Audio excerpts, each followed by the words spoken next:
Meet Bob Radensky. Bob is 42, married with 3 children. Bob's wife, Mindy, makes choices that bring consequences for Bob, giving him choices that will have consequences. It was and will continue to be a very difficult night for Bob.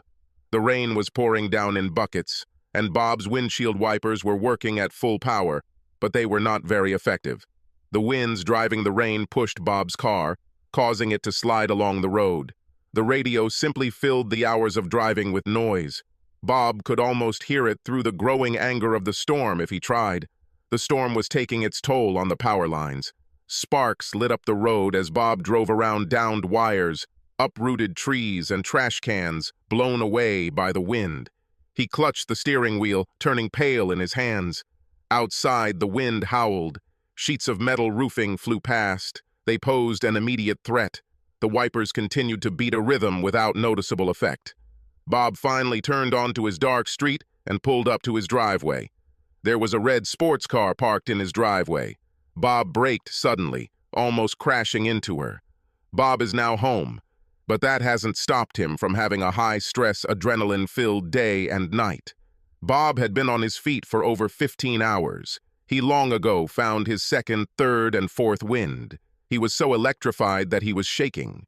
He took his large wrench and headed through the storm to his front door. I walked up to the door like a drowned man. My house was dark. I thought it was because of a power outage. I didn't know what I would find. I thought I was ready for anything. I inserted the key into the lock, unlocked it, and began to enter. Sparks flew across the street behind me. The light from the sparks and lightning revealed men's pants, socks, underwear, and a shirt scattered around the living room, as well as a skirt and blouse. I froze. I listened carefully. Finally, I heard the sounds of people having sex through the storm. Lots of oohs and ahs coming from the top floor.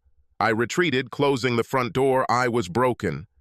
15 years, well, more precisely 14 years, 7 months and 3 days, of marriage disappeared like smoke. The wind and rain whipped into my face. My stomach was doing somersaults. Sweat appeared on my forehead. I know it doesn't make sense, but I was overcome with a feeling of absolute calm mixed with furious anger. I became very concerned about the safety of some people. I braved the storm and made my way back to my truck and climbed into it. I fired it up and pulled out of the driveway. I turned the wipers to maximum power, but everything was still blurry. True, perhaps it was the tears flowing from my eyes, and not the weather this time. I make it to the end of the street before I completely fall apart. I was a mess. I'm sobbing. My mind was filled with images of my wife joyfully and lustfully entertaining her faceless lover. I opened the car door and stuck my head out to breathe air. The storm hit me in the face. Random thoughts of punishment and revenge echo through my head. I do not think so. No internal reasoning about how close I am to getting the shot. I didn't plan to stay home tonight. Tomorrow was Friday. That's when she thought I was coming home. The storm shut it all down. I spent a grueling 11 hours securing a job site before heading out into the hurricane. I headed home. I was hoping to avoid the trouble outside, only to discover the abomination inside. Honestly, I think that was the moment when I lost my mind. I grabbed the phone and called her. I was pretending. There were no cognitive thoughts in my brain. "Hi, it's Mindy. Sorry, I can't come to the phone right now. Leave me a message. Thank you." I hung up. I was seething. "Hi, it's Mindy. Sorry, I can't come to the phone right now. Leave me a message. Thank you." I hung up again. I turned my truck around and headed back to the house. My phone rang and it was Mindy. I shouted over the noise of the thunderstorm outside. I tried to call and tell them that I would be home soon. Work was stopped due to the storm. I tried to call you twice. "Bob, I'm sorry," she interrupted me. "I was in the bath and just saw you calling." I heard some muffled sounds as if she had hung up and was talking to someone. "Mindy?" I said with a growl in my voice. "Oh, Bob, I'm so glad you're coming home tonight. How long will it take you to get here? The storm is really strong and it would be great if my big guy could come and protect me." This just made me angry. "I'm about 5 minutes from home, but with a thunderstorm, who knows?" I said. She hurried to hang up. "Okay, honey, take care. See you soon." A few moments later, I'm pulled over. I hit the brakes, the engine revs high, the lights are off. I back into the alley that opens onto the road. I watch my porch. My front door opens. My wife looks out, then comes back in and opens my front door to let him out. I see a kiss and a playful slap on my wife's bare ass. He steps back. He air kisses her as my front door closes. He turns and heads to his car, parked in my driveway. He pulls his coat tight and braves the storm to his car.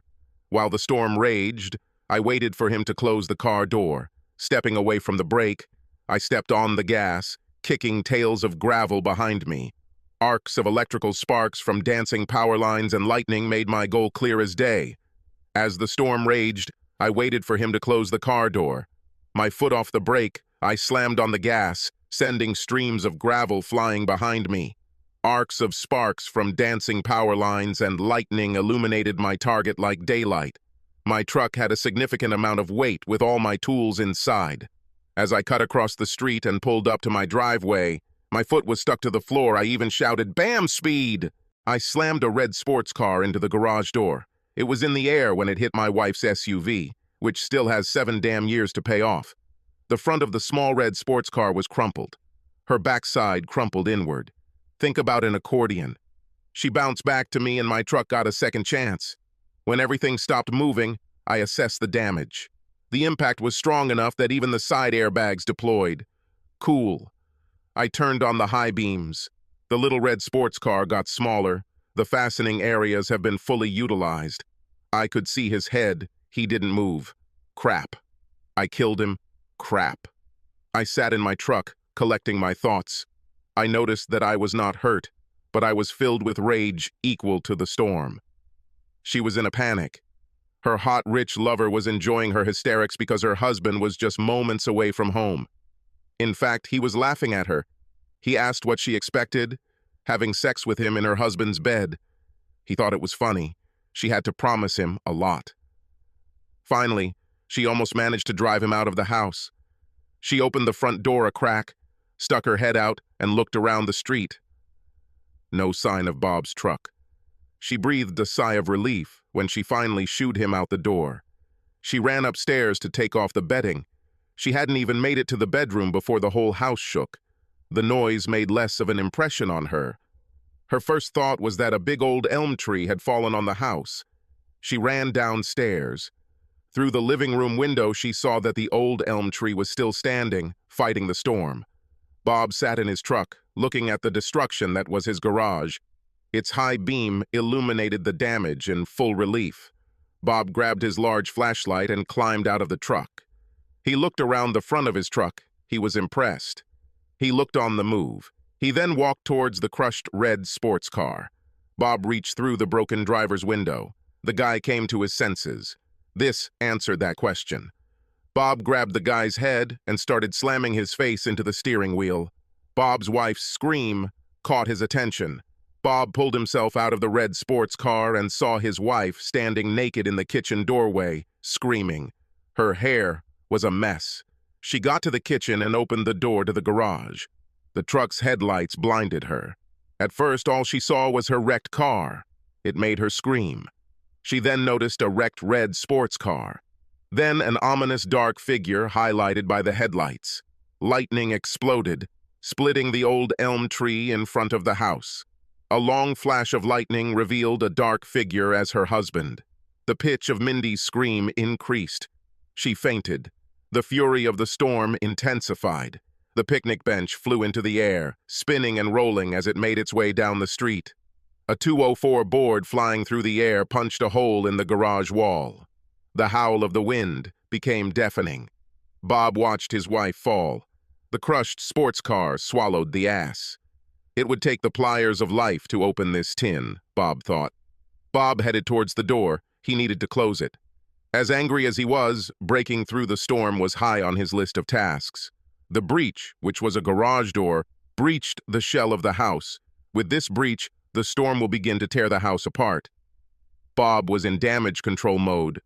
Bob reached the door, grabbed his wife's hand, and pulled her back into the kitchen. He closed the door and moved the refrigerator to help keep the door closed. He turned on the flashlight and looked around. It was calm inside. The storm remained outside. Bob called 911. Nothing. He looked at his phone. No network. He picked up his wife and carried her to the downstairs bathroom. He did not very carefully throw it into the bath. He sat on the toilet, thinking about how his life had become a nightmare. He heard something hit the house. He could feel his house starting to fall apart. Bob looked at his wife. "Bob, I'm so—" "Just shut up," Bob shouted through the storm. "Haven't you caused enough trouble?" She shrank into herself. The storm could be heard tearing their home apart, even though they were huddled together in the small, dark bathroom, lit only by Bob's flashlight. They were miles apart. Bob did his best to control his anger. Bob's wife's mind was spinning. She couldn't calm down. She was emotionally exhausted, psychologically unstable, and also physically exhausted. She was hungry after all the sex. She was cold and naked, shivering in the bath. She saw the rage in Bob's eyes. She was afraid. I was afraid to provoke him, so I kept my mouth shut. There wasn't much talking in the bathroom. Bob broke the silence. "Why?" She lowered her head, tears falling like rain outside. "What's his name?" "Richard," she mumbled. "Is this going on long?" "Only a couple of weeks." "You love him?" "No, it was just for sex," she sobbed, feeling another piece of their marriage being torn away. She continued, "Bob, what's wrong with Richard?" The words caught in her throat. You killed him?" After a moment of silence, Bob looked at her. "What do you care about that? He was just for sex." The silence that fell between Bob and Mindy was interrupted only by the squealing of boards being torn from their house by the storm. "No," Bob said after a rather long pause. His no was also a response to the pain in Bob's heart. Bob turned off the flashlight to save battery. No more words were spoken, no more thoughts were shared. It was a dark, ugly silence between them. After some time, Mindy spoke. "Bob, for your sake, not for me or him, but for your sake, you can't leave him there. You're not the kind of person who would leave any person there." She spoke pleadingly. The worst part was that she knew her husband, and she was right. If he had left Richard to suffer his deserved fate, Mindy was sure that, deep down, he would never have forgiven himself. This very short conversation ended when another part of the old elm crashed into the living room. The consequences have now forced Bob to make his choice to leave the relative safety of the bathroom and face the raging storm. Through the destruction of his home to save the life of a man who was complicit in unleashing the storm in Bob's head, heart, home, and family. What a test it was for Bob. Bob walked through the ruined living room where his mother's chair, Bob's only tangible connection with his poor late saintly mother and her family, lay broken into small pieces, crushed by such a large old elm branch. In the bathtub, safe from the storm, Bob's wife was in the dark, surrounded by the sounds of the storm outside. There was a painful awareness within her that she was on the very edge of destruction. Her insides were churning. Mindy and her mind were as much a mess as her home, an old elm that had survived decades of storms. But this storm was the end for the old elm. When Bob finally moved the refrigerator away from the door, he was able to reach his garage. It was a complete mess. The roof was torn off, one wall stood, the other simply disappeared. What was left of the garage door was sandwiched between Mindy's little red sports car and SUV. It fluttered like a flag in the wind. Everything in the garage was exposed to the fury of the storm. Everything that was not tied down was carried away with the wall.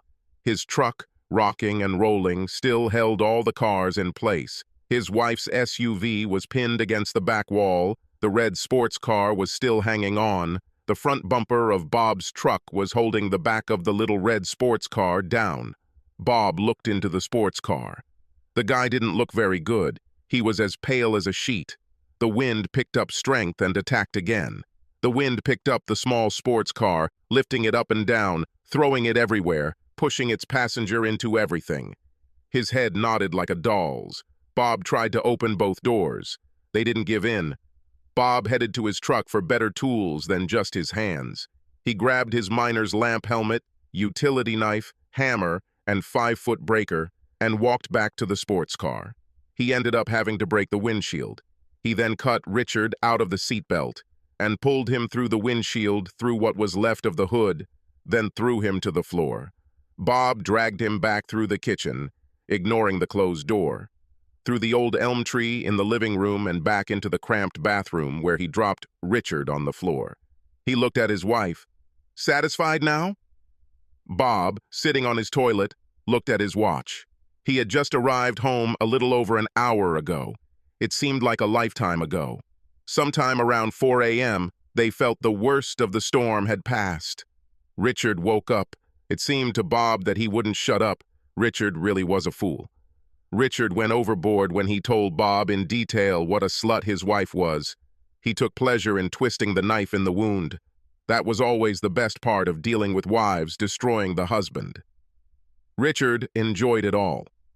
A dispassionate observer would be justified in assuming that Richard had a death wish. Bob's wife was sobbing but didn't say anything. That spoke volumes to Bob. All good things come to an end, so is this night. Around 6 a.m., Bob kicked down the bathroom door and walked into the ruins of what was there. Bob looked around. The entire front facade of his house, as well as almost all of the walls of his garage, were simply gone. Ruin was a good word for it. His cell phone had 2 bars of charge. He called 911. When he finished the call, he headed to his truck. When Bob got into the truck, all he knew for sure was that he needed to be somewhere else. Mindy stayed with her parents and their children. There was nowhere else to go. There, the children survived the storm. This was Mindy's only shelter after the storm. She didn't explain why Bob wasn't around. The aftermath of the storm had left so much to do. Mindy hadn't been pressed too hard on the issue just yet. Mindy, deep down, was scared. Losing Bob, become a single mother of 3 children. It's not like she and Bob were swimming in money. Things were tight, which is why Bob took those jobs away from home. Although he didn't like it, he did it for the sake of his family. The family could not have survived without their combined efforts. Mindy hasn't heard from Bob for 3 days. There was all this chaos with the insurance agents. Her father was helping her with it. The children's school was badly damaged, so they were in the way. Mindy's mom took care of her grandchildren. Mindy didn't know what to do, so she just tried to take it step by step. Bob was several studies away, actually. Bob in the bar of the Ramada Hotel, where he was quickly becoming a regular, reflected on his life, staring into an almost empty glass of whiskey. Bob began to view Ralph, the bartender, in an almost mystical sense. Every time Bob's glass of whiskey was near the end, Ralph would appear and the glass of whiskey would be filled again, as if by magic. No words were exchanged, almost as if Ralph could read his mind, his wife, his children. Bob was lost. He wanted revenge. Bob was angry. Bob was also amazed. He just couldn't reconcile the wife he knew, loved, and respected, the mother of his children, his partner, his best friend, with all the nonsense Richard was spewing all that long night in the bathroom. His mind was reeling from the consequences of other people's choices as he sipped his whiskey. But in reality, it was his ego that was bruised and battered. He began to see this as, through the bottom of the glass of whiskey he held in his hand, he scanned the now smoldering heap that was his life. His wife became a cheater. How did that hurt him? Okay, more sex with the mother of his children, that was obvious. He could find sex in other places. After all, he had 2 good hands. He didn't own his wife, and if she wanted to be a slut, was that really on him? He clearly shouldn't have interfered. He didn't want to look. The images in his own imagination were bad enough. If he were on the other side of the world and she was having sex, would a tree fall in the forest? But he felt offended. So what now? She offended him. It was disgusting. But how could this be healed? You can't go back in time and make your wife not a cheater. And then there were the children. And his glass suddenly filled up again. And this is where the road meets the rubber. Bob found enough distance to allow him to gain perspective. Sometime around 10 a.m., after breakfast at the Ramada coffee shop, Bob hit the road, returning from the aftermath of the storm. Traveling 2 states with a clear head and an extra large glass of coffee to go gives a person time to think. Time to try to get my head straight. Bob faced some very serious questions. Divorce, although the obvious path they could have taken, was a bad choice in Bob's clear, detached state of mind. It was not possible to support 2 farms. There was simply not enough money. One was difficult. The children needed more care than he could provide to keep the family afloat. At 12, 9, and 5 years old, there were many years of parenthood ahead. Bob also had to admit that he needed to know where Mindy was. Was she devoted to the children or to Richard?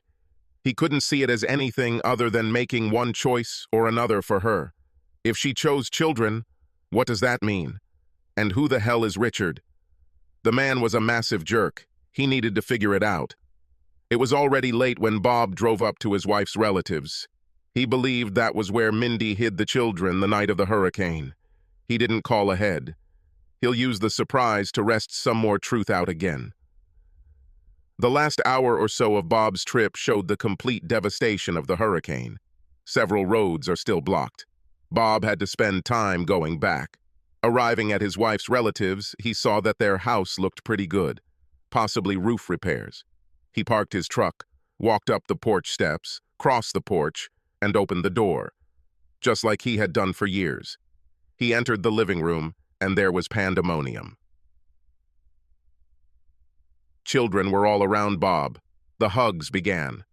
Bob looked at the smiling and loving faces of his children. He looked at the worried faces of his relatives, then saw Mindy's face. Her eyes were huge. She was very pale, and her jaw dropped.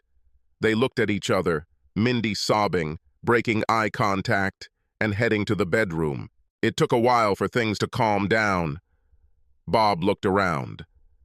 The children were in a good place. Mindy was safe. Bob says goodbye to his children and in-laws. Mindy looks out from the darkened bedroom and watches her husband leave. Bob became a resident at the Residence Inn. They have a good corporate weekly rate. His boss got it for him. So there are new expenses. The good news is that Bob's work saved the company a lot of money, so he was promoted. This could lead to more travel. Mindy still hasn't gotten over anything with her parents. She also didn't have the inner strength to face Bob. Mindy is just this side of crazy town. All that really mattered to her was family. And it was in a sorry state, by her own hands. The weight of her guilt, the sad eyes of her children, the confused faces of her parents, and worst of all, the dead face of her husband. This was her personal hell. It swirled around in her mind and lodged itself in her soul. And so things continued. Bob received the first installment of his damages from his homeowner's insurance. This allowed him to begin restoring his home. FEMA money began arriving at the end of the month. This helped with everything else. Bob's buddy Ike was a contractor, so the weekend was mostly a Bob and Ike show. Ike's crew moved forward throughout the week as needed while Bob was at his day job. Within a month, real progress was made in the house. Bob was adding an apartment to the back of the house, and the basement was a new basement that could one day become a man cave. Direct access was available through a hatch in the floor. The other entrance was from the kitchen, down the stairs into a hallway that ran underneath the house. Both the in-laws' room and the basement had combination locks both inside and outside the doors. On weekends, Bob's parents brought lunch and children. Bob looked forward to these dinners all week. Years later, Bob was heard saying that these dinners were some of the best times of his life. After 3 months, Bob and Ike could see the finish line. Mindy came over for lunch, but she still couldn't talk to Bob, so she just sat in the car, watching her family recover. Nevertheless, she came out. It was a step. At the end of the 4th month, the house was restored. Thanks to Ike's help and Bob's sweat, Bob was able to expand the house and fix everything else using only the insurance proceeds. Moving home would allow Bob to save money on housing. Even at the corporate rate, it was expensive. Bob began saving again, just like when he and Mindy first started. But only Bob moved home. Bob and his children were ready. However, without someone to care for the children during the week, it simply wouldn't work. The parents were wonderful, but they were older, and having three noisy children constantly running and jumping was clearly wearing on them. They never said anything, but Bob had eyes. Bob knew it was time to talk to Mindy. Bob decided that they needed to talk in their house if they were ever going to get their lives back. Bob was more than ready to move on.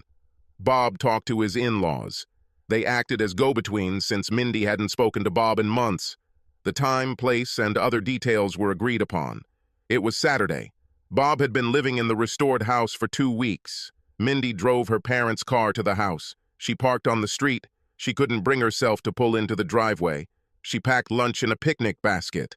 Bob left the front door open. It was a thoughtful gesture on Bob's part.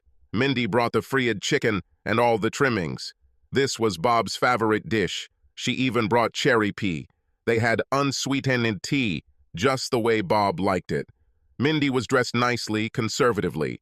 She left the top 3 buttons undone, showing a little cleavage which Bob also liked. She was a little too thin. Her smile was a little tense, but her eyes, although beautiful as always, darted back and forth like those of a small prey animal, always on the alert and ready to run, so to speak. It was good that they were eating. It gave Mindy something to do with her hands. They ate in silence. They finished lunch, and Mindy got up to clean up.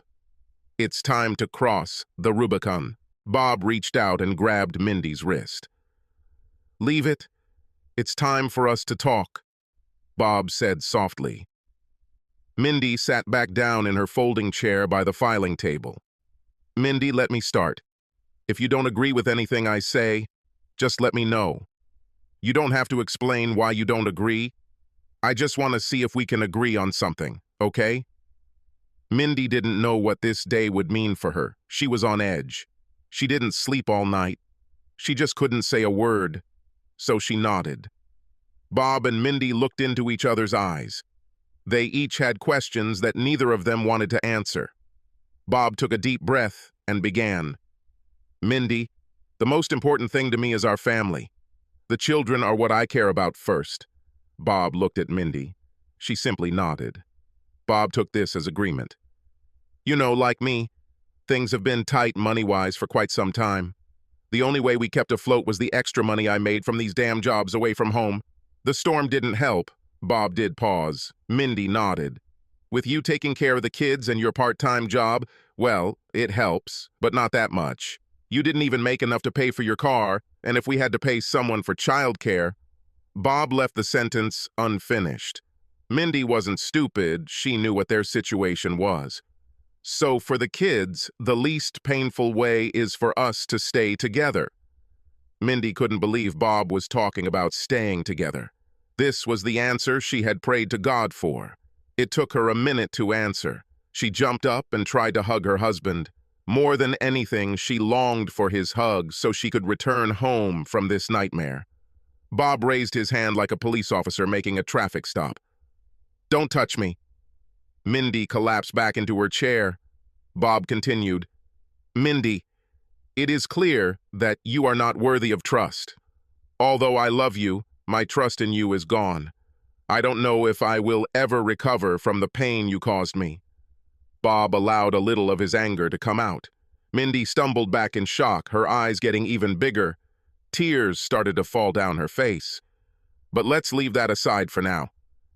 Bob was clearly trying to control his anger. So now it's a question of how we move forward with our lives. Bob took a deep breath and continued. "Mindy, the idea of leaving you alone with the kids while I work away from home, without precautions, would be stupid of me. Honestly, it would also drive me crazy." Bob looked into Mindy's eyes. "And before any trust is given to you, not me, have a lot of work to do. I'm not sure we'll survive a repeat of the night of the storm. I'm also not sure I'll ever trust you again." Bob stood up and went to the refrigerator. He took out a beer on ice. There was no longer a refrigerator in the house. He placed one beer in front of Mindy. "You'll need this for the next part." Bob took a long sip of his beer. "Being away from home, what's stopping you from just reconnecting with Richard? And more importantly, how can I deal with this while I'm at work? Those are a couple of questions we need to answer." "Mindy, I don't believe a word of it." "What are you saying?" I know that you are a traitor who willingly puts her children's future in danger, and when it comes to me, well, disrespect. I'm not even sure I ever want to touch you again. But this is not fair. We are husband and wife. I'm not going to accept celibacy, especially after I had to listen to your lover describe your actions in great detail.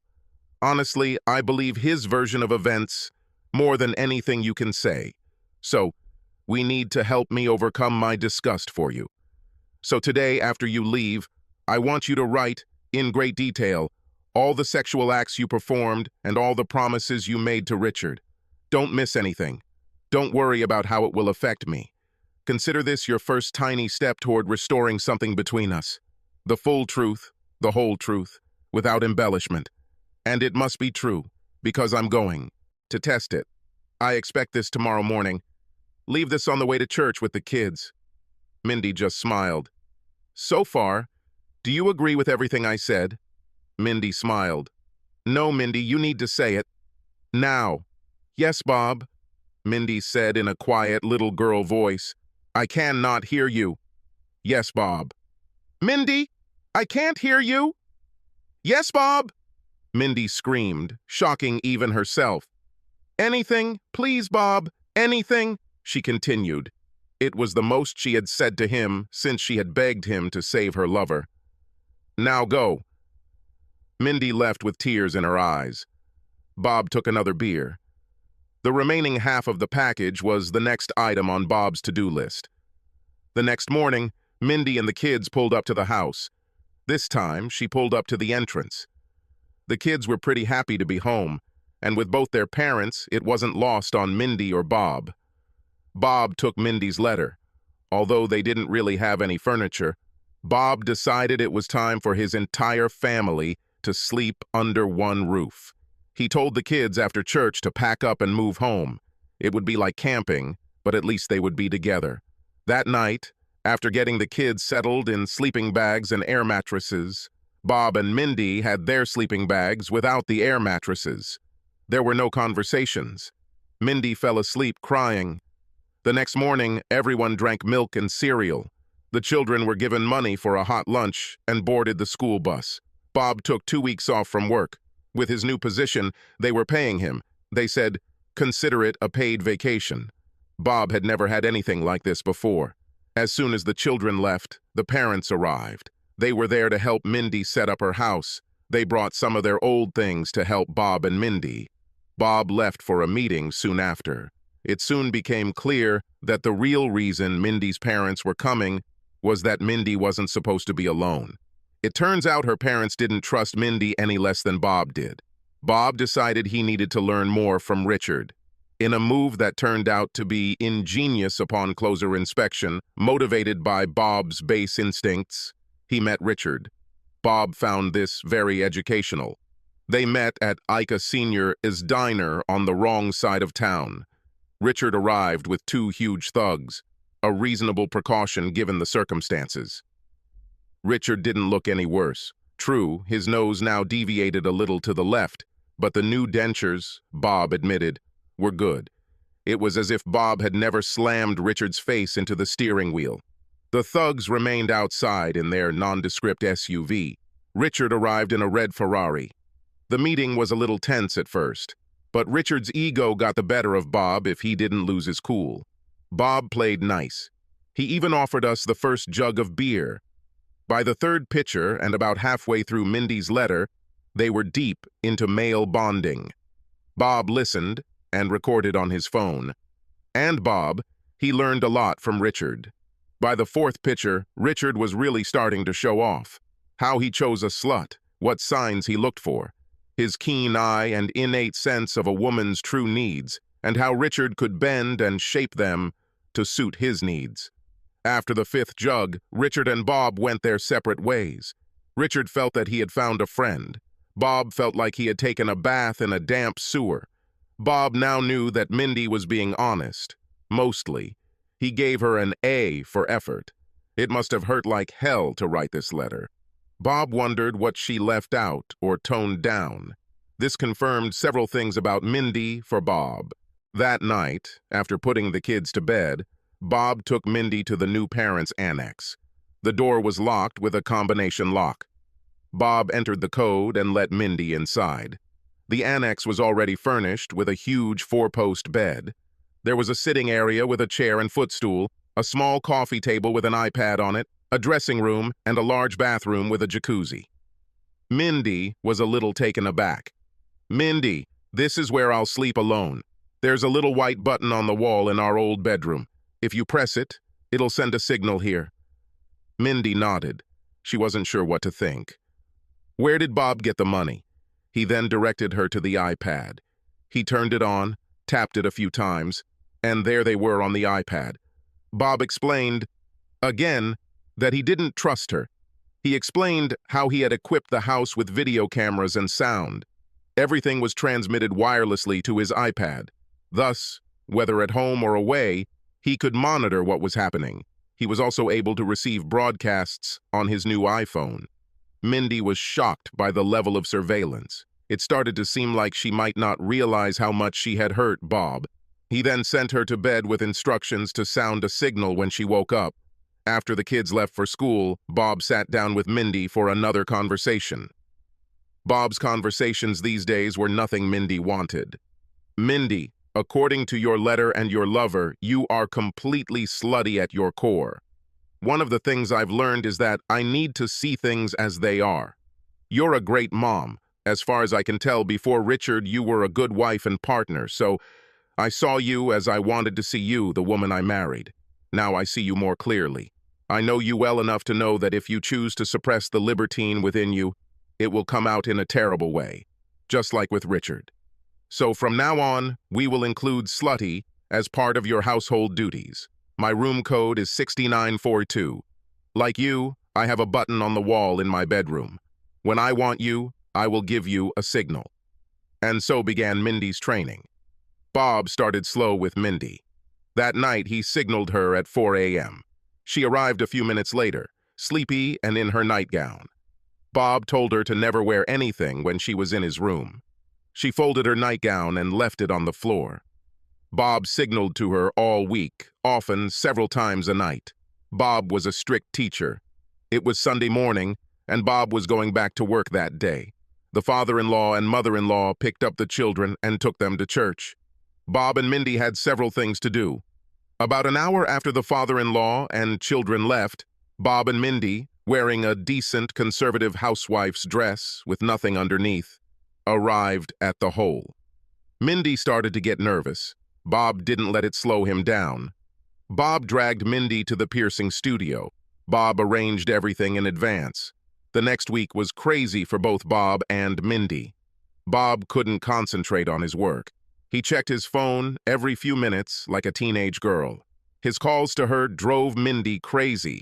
Hell, she couldn't even go to the bathroom without thinking about her husband watching her.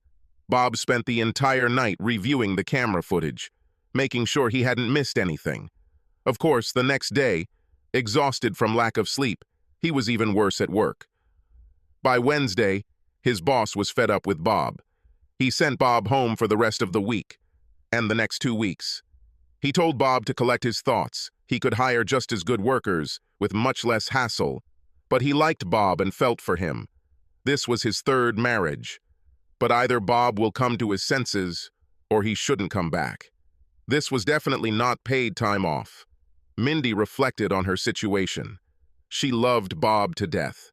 She wanted her family, but Mindy had needs. Mindy came to understand her sexual desires. True, having sex with Bob didn't feel like a punishment, she admitted to herself. But somehow, she had to figure out something to make it work, because it really wasn't working. The good news, as Mindy thoroughly explored her desires, was that it involved sex. Mindy realized that if she could just get Bob to take the lead and play his cards right, she knew for sure that she could be one man's woman and not a slut. With this self-awareness, Mindy had something to work with. Mindy moved into the planning phase of her surgery. She figured she would have a full week before Bob returned home. From her second-floor bedroom window, Mindy saw Bob's truck pull up to the house a few days earlier. Mindy waited 5 minutes before pressing the button, signaling Bob. She beeped again, then again. Still nothing. She waited. She was worried.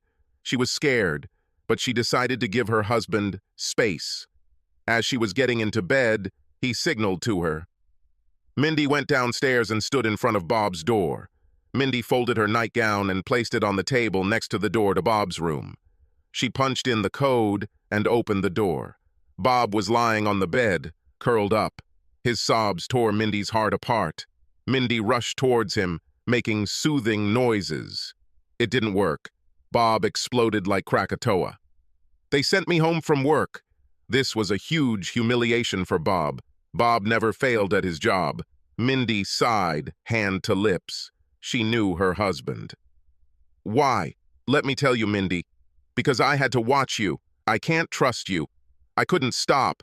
God, how can I live like this? Mindy recoiled in realization of how badly her husband was hurt. But although her plan was not fully formed, she had been digging for it for some time. Why not? She thought to herself. She had nothing to lose. The way Bob was walking now, she assumed things would go south pretty soon. She felt that Bob was ready to kick her out the door. This shouldn't have happened. Bob, I think I know how to make you trust me, and I think I've come up with a way to prove to both of us that I can be faithful. Mindy made the most of the moment. She told Bob about her deep thoughts about her sexual needs. She loved sex. But one thing she was absolutely sure of was that she only wanted Bob. But she really, really needs Bob to start making an effort. Without Bob's attention, well, they were doomed. Bob explained how leaving her was driving him crazy. He just couldn't trust her. It tore him apart. Every day he wondered if today was the day Richard would get his wife back. If he couldn't work away from home, well, they were doomed. That's when Mindy suggested a test. A test to prove to Bob that she can safely be alone and won't cheat on him. She proudly declared that she could stand up to Richard if only Bob would do his part. It took Bob and Mindy several hours to discuss everything. They both knew that Mindy had to pass this test with flying colors in order for Bob to step back from the cliff.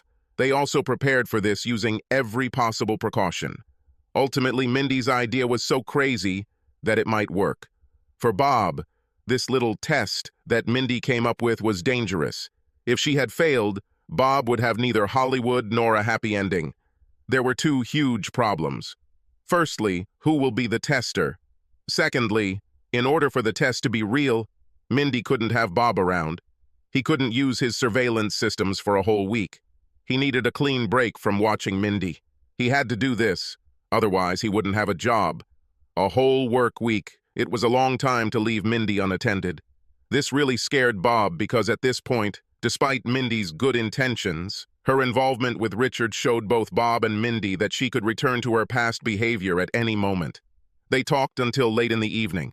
Finally, around 11 p.m., they completed their preparations with passionate, angry sex. It was one of the best nights they had spent together in a long time. It's been a busy 2 weeks for Bob. He had a lot to think about. It was all a test of intuition. Win or lose, Bob couldn't have come up with a better plan. He felt sad as he finished his preparations. Bob and Mindy sent the kids to church camp for 3 weeks. It was Thursday, and Bob was due back at work on Monday. Bob finished around 3 o'clock in the afternoon. By 4, Bob had become an evil sexual villain towards Mindy.